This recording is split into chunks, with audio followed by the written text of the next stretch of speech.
ayan nga mga kabatang helmet. Good morning. Ang daming mga ganap kahapon ni Mayor Leni Robredo.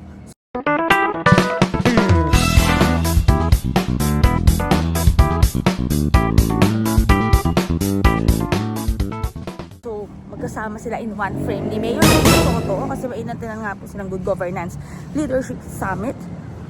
And meron din silang pangmalakasan na breakfast with Sec. Vince Dizon and the Senator Chis Escudero. At syempre ni Sir Raffy Bagno. Pero yan nga mga kapatang helmet. Ang daming mga ganap kahapon, pero ang bottom line lang talaga rito ay nagtatrabaho talaga ng totoo, nagtatrabaho ng tama si Mayor Leni Robredo. Batuhin man siya ngayon na naman ng mga troll dahil nabuhay na naman yung mga troll, mga kabatang helmet. Mukhang nanginginig na sila for 2028. Dahil yung manok nila nanganganib for 2028. Pero ayan nga, ang maraming mga nag-BPM sa atin. Ba't anong naging ganap ng breakfast?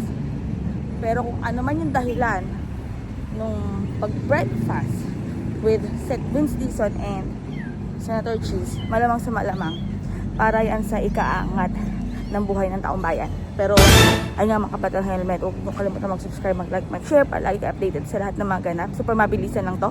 Happy Sunday at abangan nyo i-upload namin vlog mamaya ni video ko. Bye!